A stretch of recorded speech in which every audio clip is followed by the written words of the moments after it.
लोकसभा चुनाव के जब नतीजे सामने आए तो समाजवादी पार्टी देश की तीसरी सबसे बड़ी पार्टी बनकर आई, जिसके बाद से अखिलेश यादव कोशिश में हैं कि पार्टी को सीमित नहीं रखने के बजाय राष्ट्रीय पार्टी के तौर पर पहचान मिले।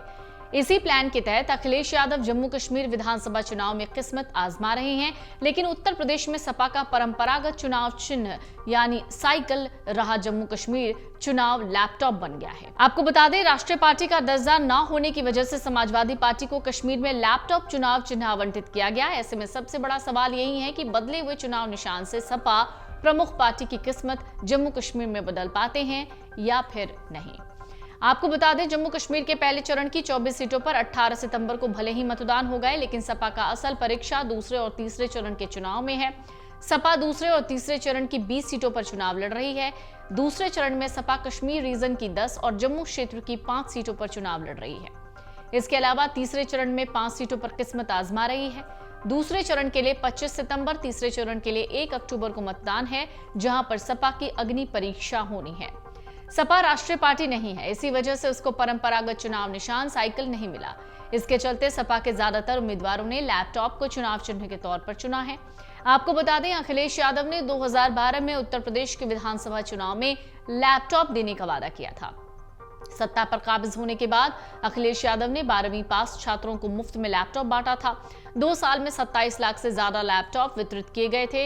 इस तरह अखिलेश यादव के लैपटॉप यूपी के घर घर में पहुंचे। लेकिन क्या कश्मीर की सियासत में लैपटॉप के चुनाव निशान के सहारे सपा करिश्मा दिखा पाएगी, ये एक बड़ा सवाल है। जम्मू कश्मीर में सपा का कोई खास सियासी आधार नहीं रहा है। 2008 और 2014 के जम्मू कश्मीर विधानसभा चुनाव में भी सपा लड़ चुकी है, लेकिन अपना खाता नहीं खोल पाई। 2008 में सपा कश्मीर की 36 विधानसभा सीटों पर चुनाव लड़ी, जिसमें से एक भी उम्मीदवार नहीं जीता।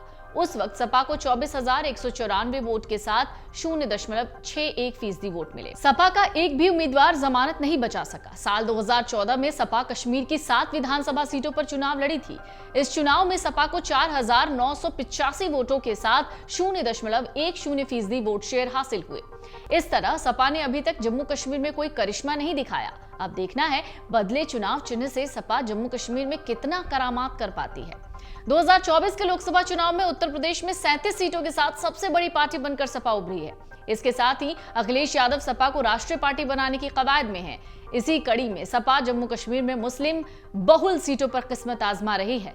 जम्मू कश्मीर में साइकिल निशान की जगह सपा को लैपटॉप आवंटित किया गया है।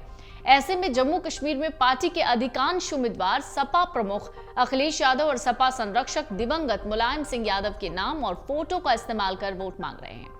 सपा उम्मीदवार घर घर जाकर लोगों को समझा रहे हैं कि वो सपा के टिकट पर चुनाव लड़ रहे हैं, लेकिन जम्मू कश्मीर चुनाव में पार्टी का चुनाव चिन्ह अलग है। जनता को बताने की कोशिश कर रहे हैं कि सपा का चुनाव निशान कश्मीर में लैपटॉप है। इतना ही नहीं, अखिलेश यादव की कश्मीर में रैली कराने की भी योजना पार्टी ने बनाई है। माना जा रहा है अखिलेश यादव तीसरे चरण के चुनाव में जम्मू कश्मीर में एंट्री मार ही लेंगे। सपा के लिए जम्मू कश्मीर का विधानसभा चुनाव बहुत चुनौतीपूर्ण है। एक तरफ सपा को अपना परंपरागत चुनाव निशान न मिलने से पहचान की दिक्कत हो रही है, दूसरी तरफ बीजेपी और कांग्रेस नेशनल कॉन्फ्रेंस के बीच सीधे मुकाबले से भी टेंशन बढ़ गई है। मतदाता बीजेपी को जिताने के लिए मशक्कत कर रहे हैं या फिर हराने की कोशिश। लोकसभा चुनाव में भी ऐसा ही पैटर्न था। ऐसे में अखिलेश यादव के लिए जम्मू कश्मीर के चुनाव में अपनी पार्टी का खाता खोलने की चुनौती खड़ी हो गई है। अगर आप ये वीडियो YouTube पर देख रहे हैं तो हमारे चैनल को सब्सक्राइब करें और बेल आइकन को दबाना ना भूलें। अगर आप Facebook पर ये वीडियो देख रहे हैं तो हमारे पेज को लाइक करें।